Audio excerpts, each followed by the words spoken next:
ہمارے علاقے کے ایک عظیم بزرگ مذہبی سیاسی سماجی رہنما جناب قمر علی ایوان یہ گزشتہ دن رضاء الہی سے وفات پا گئے ہیں۔ تمام نمازی حضرات سے ان کے لیے دعائے بخشش کی اپیل کی جاتی ہے۔ اعوذ باللہ من الشیطان الرجیم، بسم اللہ الرحمن الرحیم۔ السلام علیکم ورحمۃ اللہ وبرکاتہ۔ معزز خواتین و حضرات، آپ کا میزبان قاری محمد انور ز مغل المدینہ قرأت اکیڈمی سے آپ کی خدمت میں حاضر ہے۔ آج کا موضوع ہے اِصال ثواب۔ ہمارے گاؤں بھونجا کی جانی پہچانی شخصیت، ہمارے گاؤں کی آن، گاؤں بھونجا کی شان، گاؤں بھونجا کی عظیم الشان شخصیت،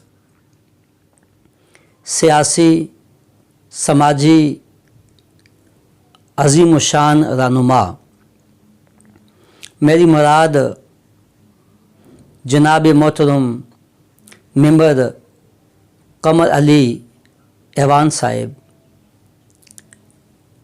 2 روز قبل اس دنیا فانی سے تشریف لے گئی۔ آپ کا وصال ہوا۔ مرحوم اس دنیا کے اندر اپنی عظیم الشان یاد چھوڑ کر اس دنیا کو ہمیشہ کے لیے خیر آباد کہے گی۔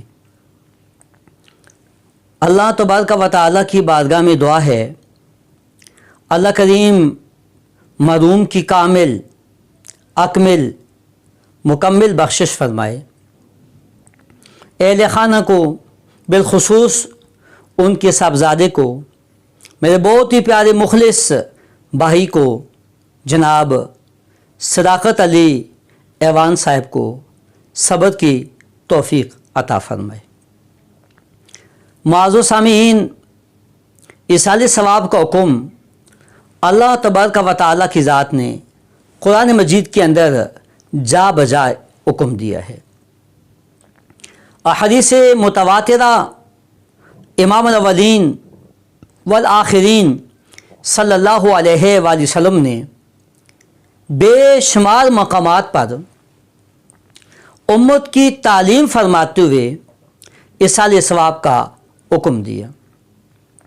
حصول برکت کے لیے ایک حدیث پاک پیش خدمت ہے۔ مکہ مکرمہ سے ہجرت فرما کر آقا کی ذات مدینہ طیبہ میں تشریف لائی۔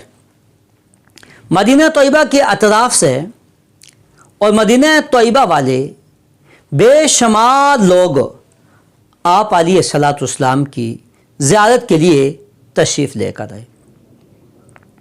آقا دو جہاں نبی آخر الزماں صلی اللہ علیہ وآلہ وسلم نے مسلمانوں کو دیکھا اور ارشاد فرمایا، کیا اچھا ہو یہ تمام لوگ اللہ تبارک و تعالیٰ کی عبادت کریں، اللہ کی بارگاہ کے اندر اپنا سر سجدہ ریز کر دیں، اس پیشانی کو اس ذات کے آگے جھکا دیں۔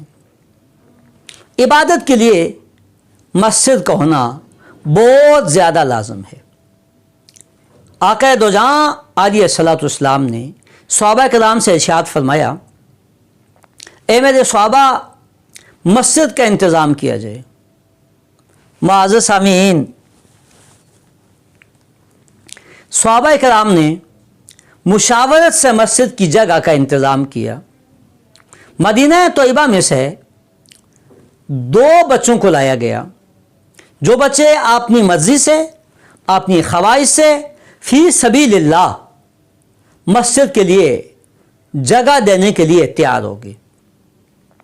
وہ 2 بچے آقا کی بارگاہ میں حاضر ہوئے، آقا کی بارگاہ میں عرض کرنے لگے، لبیک یا رسول اللہ یا حبیب اللہ، صلی اللہ علیہ وآلہ وسلم ہم اللہ تبارک و تعالیٰ کے رضا کی خاطر اور آپ نے والد گرامی کے سال ثواب کی خاطر مسجد کی جگہ فی سبیل اللہ دینے کے لیے تیار ہیں۔ پیارے آقا صلی اللہ علیہ وآلہ وسلم نے ارشاد فرمایا مسجد کے لیے جگہ تو تمہاری ہی لی جائے گی، لیکن اس کی قیمت، اس کی اجرت، اس کی رقم ادا کی جائے گی۔ اللہ کے پہلے اور آخری نبی علیہ الصلوۃ والسلام نے سیدنا ابو بکر صدیق رضی اللہ تعالیٰ عنہ سے ارشاد فرمایا، اے ابو بکر، یہ اسلام کی پہلی مسجد ہے، اس کی جگہ کی پیمنٹ آپ ادا کریں گے۔ معزز سامعین، اس زمین کی رقم اور پیسے ابو بکر صدیق رضی اللہ تعالیٰ عنہ نے ادا کیے اور وہاں پر مسجد بنائی گئی۔ یہ مسجد اسلام کی پہلی مسجد تھی۔ معزز سامعین، اس حدیث پاک سے بہت ساری باتیں سامنے آئی، لیکن میں دو چیزیں آپ کی خدمت میں پیش کروں گا۔ نمبر ایک، اسلام یتیموں، غریبوں، مسکینوں، بیواؤں کے مال کو اگرچہ وہ خود بھی فی سبیل اللہ دینا چاہیں اس کی اجازت نہیں دیتا۔ اللہ کے نبی نے ان دو بچوں کی زمین تو لی مسجد کے لیے، لیکن اس کی پیمنٹ دی۔ نمبر دو، اس سے پتہ کیا چلا، ثابت یہ ہوا ایصال ثواب کا ذہن، ایصال ثواب کا حکم، ایصال ثواب کی فضیلت، اہمیت، برکت، رحمت، عنایت اسلام کے ابتدا میں بھی موجود تھی۔ معزز سامعین، سابقہ کتب کے اندر، سابقہ انبیاء کی شریعتوں کے اندر بھی ایصال ثواب کا حکم موجود تھا۔ اس سے پتہ یہ چلا آپ جب چاہیں صبح، شام، دوپہر کو جلوت میں، خلوت میں، تنہائی میں، اجتماعیت میں، جب چاہیں جیسے چاہیں اللہ تبارک و تعالیٰ کی بارگاہ میں اپنے والدین کے لیے، اپنے پیاروں کے لیے، اپنے استادوں کے لیے، اپنے محبین کے لیے، اپنے چاہنے والوں کے لیے اور امت مسلمہ کے لیے ایصال ثواب کا اہتمام کر سکتے ہیں۔ معزز سامعین، شریعت کے اندر اللہ کی بارگاہ میں ہاتھوں کو پھیلا کر دعا مانگنے کی کوئی ممانعت نہیں ہے۔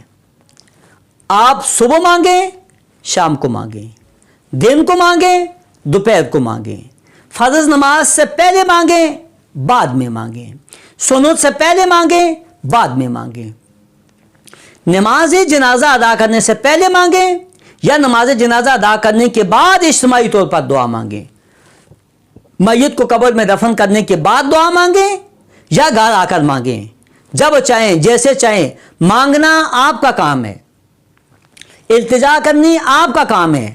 آپ نے اپنے ماں باپ کی، امت مسلمہ کے حق میں دعائے بخشش کرنا آپ کا کام ہے، اسے قبول کرنا اللہ رب العالمین کا کام ہے۔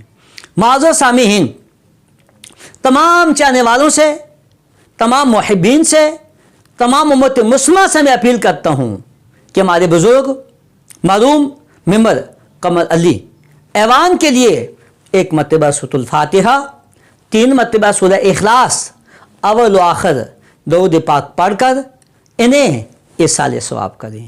اللہ تبارک و تعالیٰ کی بارگاہ میں دعا ہے اللہ ہمارے اس چھوٹی سی کوشش و کاوش کو، ہدیے کو اپنی بارگاہ میں قبول فرمائے۔ آمین۔ الحمدللہ رب العالمین والصلاة والسلام علی سید الانبیاء والمرسلین وعلی آلہ واصحابہ اجمعین۔ اللہم صلی علی محمد النبی الامی وعلی آلہ وسلم تسلیما۔ الہ العالمین، نماز جمعہ کو ادا کیا، اے اللہ آج کی مقدس دن کے طفیل، مقدس ماہ کے طفیل، اس اجتماع کے طفیل، یا اللہ نماز جمعہ کی نماز کے طفیل، اے اللہ ہمارے بزرگ، ہمارے علاقے کی جانی پہچانی شخصیت، یا اللہ مذہبی، سماجی، سیاسی لیڈر جناب قمر علی ایوان اس دنیا فانی سے رخصت ہو گئے، یا اللہ مرحوم کی کامل اکمل مکمل کامل بخشش فرما۔ اے اللہ تو ان کے صغیرہ کبیرہ ظاہری باطنی گناہوں کو معاف فرما، ان کے اہل خانہ کو یہ صدمہ برداشت کرنے کی توفیق عطا فرما، ان کے حق میں یا اللہ اس اجتماع کی طرف سے دعائے بخشش درجات بلندی کو اپنی بارگاہ میں قبول فرما۔ ہدیہ درود و سلام اللہم صلی علی سیدنا و مولانا محمد وعلی آل سیدنا و مولانا محمد وبارک وسلم وصلی علیہ برحمتک یا